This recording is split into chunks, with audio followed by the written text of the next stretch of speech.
you.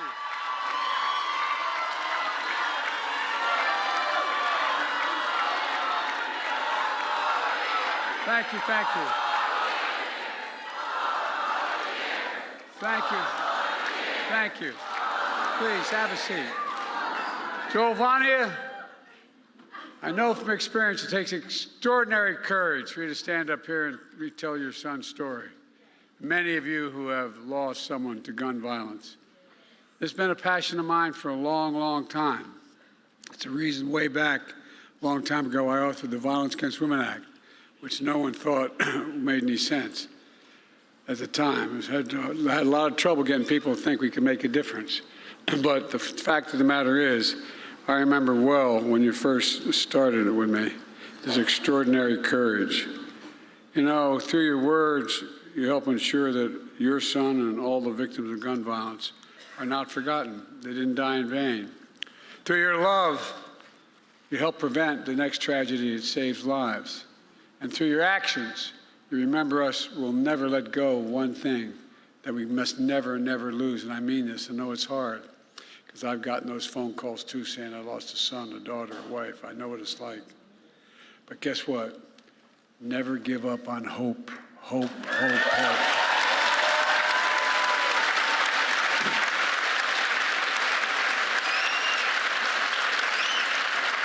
I give you my word, I know what that feels, that black hole when you receive that phone call. It seems like your black hole in your chest, you're being sucked into it.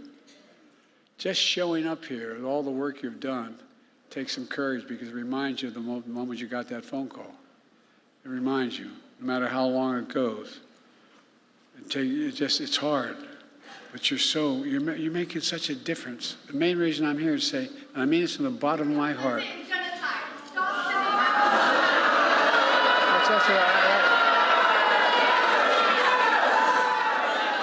No, no, no, no, no, no, no, no, no, no, no, no. No, no, no.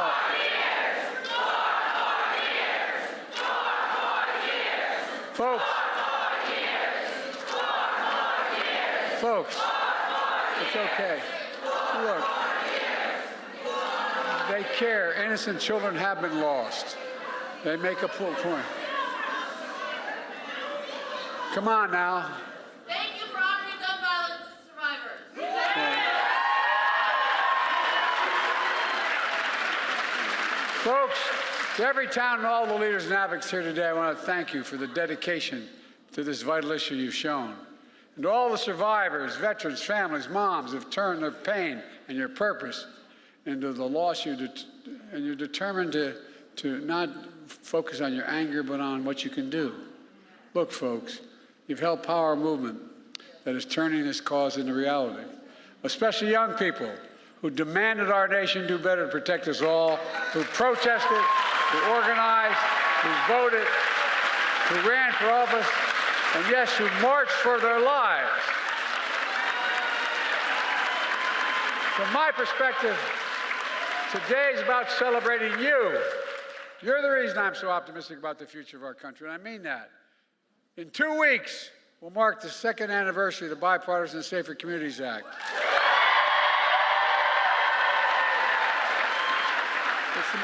It's the most significant gun legislation in nearly 30 years. We passed it only because you went out and worked like hell to get it done.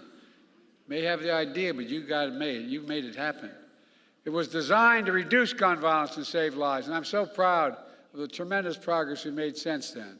You know, the year before I came to the presidency, the murder rate was the highest increase on record. Last year, we saw the largest decrease of murder in history of it. And those rates are continuing to fall faster than ever. Last year, we also saw one of the lowest rates of all violent crime in nearly 50 years. Murder, rape, aggravated assault, robbery, all dropped sharply, along with burglary and property crime. This matters.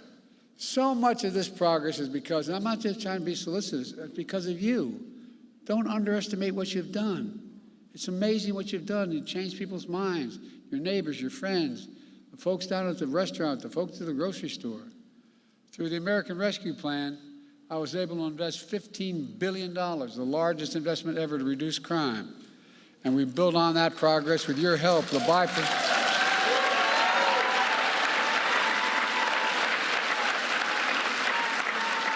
Through the Bipartisan Safer Communities Act. And here's how. First, the Act's helping reduce community violence and domestic violence. It invests $250 million in violence intervention programs all across the country. People are now. My daughter's a social worker working with violence against women. What people don't realize is these things matter. They change attitudes. We've already funded nearly 80 programs and counting. We also make gun trafficking and straw purchasing a federal crime for the first time, giving prosecutors a legal tool to charge traffickers and hold them accountable for the more severe penalties that are available.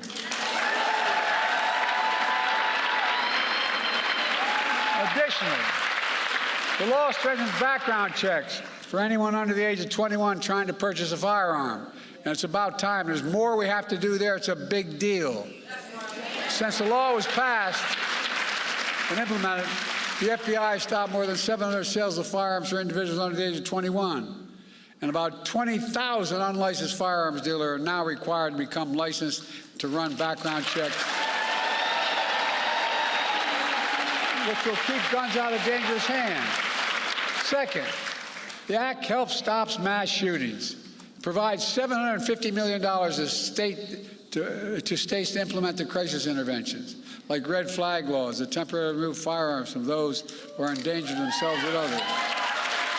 It also gives $1.3 billion to thousands of schools across the country to build safer learning environments, including updating safety plans, installing security equipment, hiring mental health professionals and school resource officers.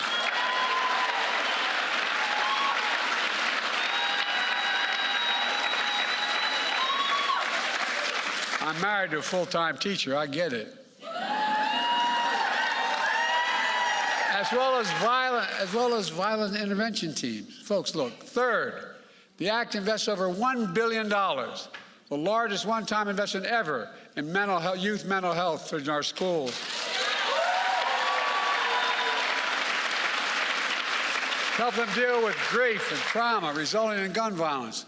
I've attended too many mass shootings. I've gone to too many schools across America and stood there and looked at the faces of those young children who made it, and look at all the families that lost somebody. It's tragic, but it needs help. They need help to get through it. It includes an additional 14,000 mental health professionals to be hired and trained in our schools, to work in our schools full-time. That's 14,000 more.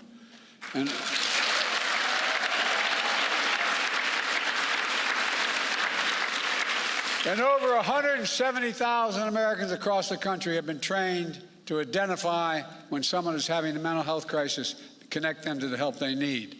By the way, one of the reasons I wrote the latest veterans bill was because more veterans and more active duty personnel are dying of suicide than any combat zone. It matters. And folks, this historic law is already saving lives. But there's still so much more to do to maximize the benefits of the Bipartisan Safer Communities Act. That's why last September, I established the first ever White House Office of Gun Violence Prevention.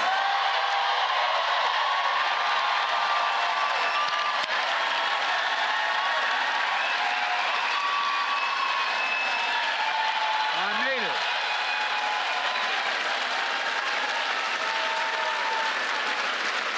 We got first-rate professionals there and overseen by my incredible vice president.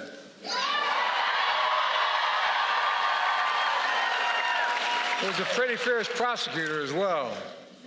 To drive and coordinate government in a nationwide effort to reduce gun violence in America, that's why we did it, and to send a clear message about how important this issue is to me, to you, and to the entire country. Folks,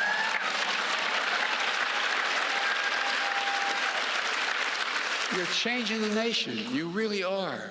You're changing the nation. It builds upon the dozen of executive actions my administration has taken to reduce gun violence, more than any of my predecessors, and I suspect more than all of them combined. Everything from cracking down on ghost guns, gun trafficking, so much more. Folks, we're not stopping there. It's time once again to do what I did when I was a senator. Ban assault weapons.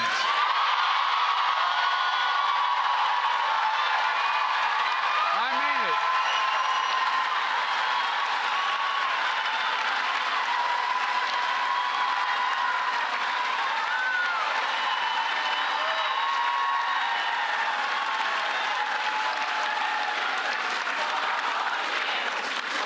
Thank you. Who in God's name needs a magazine which can hold 200 shells? Nobody, that's right.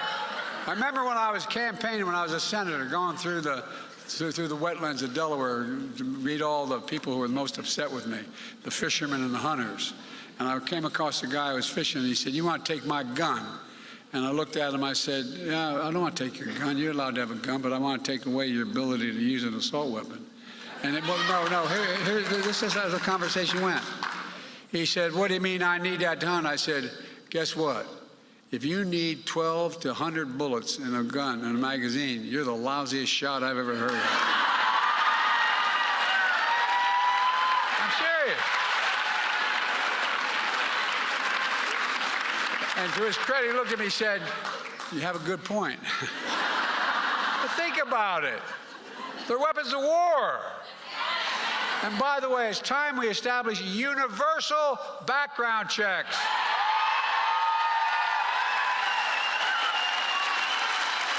And by the way, and require the safe storage of firearms.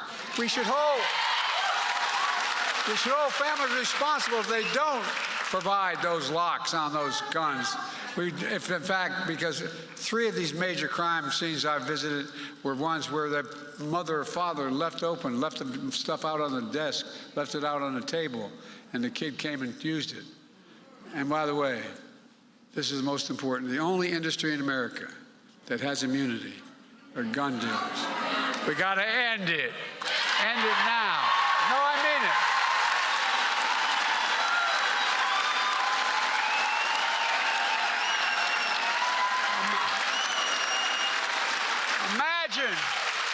Imagine if we gave tobacco an exception that could not be prosecuted.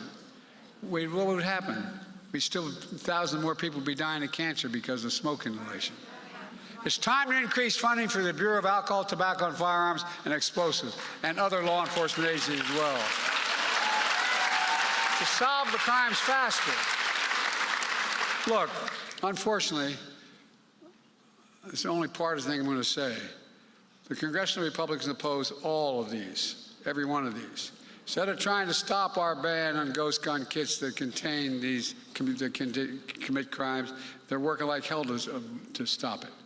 They want to abolish the Bureau of Alcohol, Tobacco, and Firearms and Explosives, which is responsible for fighting gun crimes. You can't be pro-law enforcement and say you are pro-law enforcement and be pro-abolishing the AFT. You can't do it. It's outrageous. I disagree with some of my own party and on the other side about a lot of things, but at least there's some rational argument they have as part of their argument. What in God's name is the rationale for taking away the alcohol, tobacco, and firearms? After a school shooting in Iowa that killed a student and a teacher, my predecessor was asked about it. You remember what he said? He said, "Have to get over it." Hell no, we don't have to get over it. We got to stop it. We got to stop it and stop it now.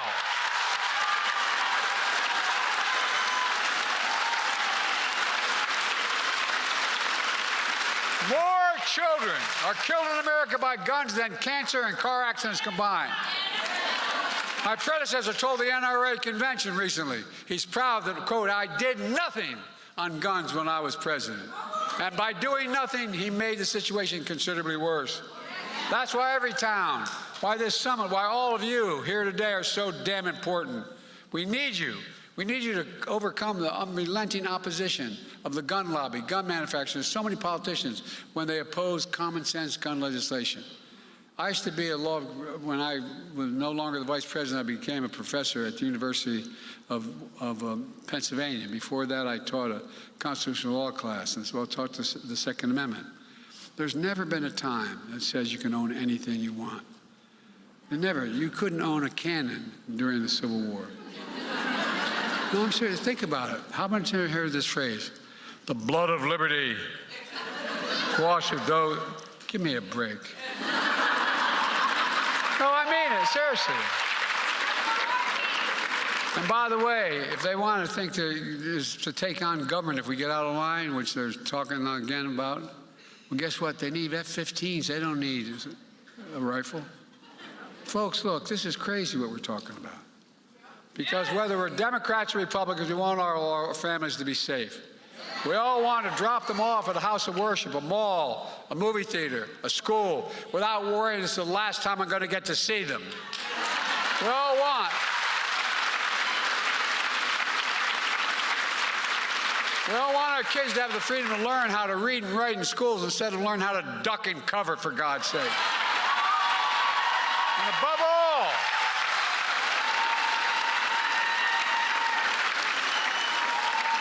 all, we all agree, we are not finished. Look, no single action can solve the entirety of the gun violence epidemic, but together, our efforts, your efforts, are saving lives. You can help rally a nation with a sense of urgency and seriousness of purpose. You're changing the culture. And we've proven we can do more than just thoughts and prayers. Just more than thoughts and prayers. You're changing politics. You're proving that you're powerful and you're relentless, and I mean that. Let me close with this. I know many people here have been impacted by gun violence and are tired and frustrated. I know. I've been to too many. I've literally spoken with well over 1,000 families at these events that I've attended, mass shootings. And look in their eyes. You can almost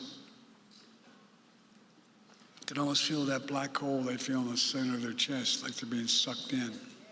There's no way out.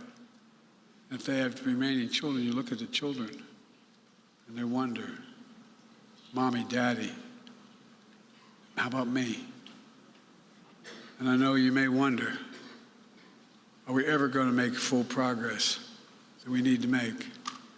I'm here to tell you, we have no choice. We cannot give up trying. For all the lives lost and all those who are still there to save, we're going to get there.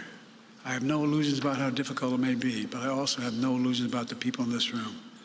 You're changing the attitude of the public. I really mean, I'm going back to why I got here in the first place. That is to say thank you. I can come up with all these ideas about the laws we can change to make it easier. But you're changing people's lives. You're convincing your neighbors and people this is necessary. It's beginning to move. Look what we've already done around the community. Look at the movement you've built, the elected officials standing with you. Look at all the mothers' organizations across the country. Mr. President, you are making a change too. I love you so much and God bless you.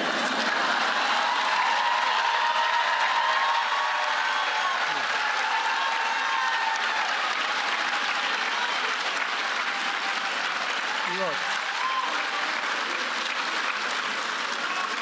when there's a crisis, half what people affected by a crisis have to know is anybody listening? Do you hear me? Do they hear what we're saying? Listen to the young people who are speaking out. That's the power of the memory of your loved ones. That's the power of this movement. That's the power of America. We just have to keep going and keep the faith. Remember who we are. We are the United States of America, and there's nothing beyond our capacity when we act and do it together. So God bless you all, and may God protect the truth. Hey, Sean Hannity here. Hey, click here to subscribe to Fox News YouTube page and catch our hottest interviews and most compelling analysis. You will not get it anywhere else.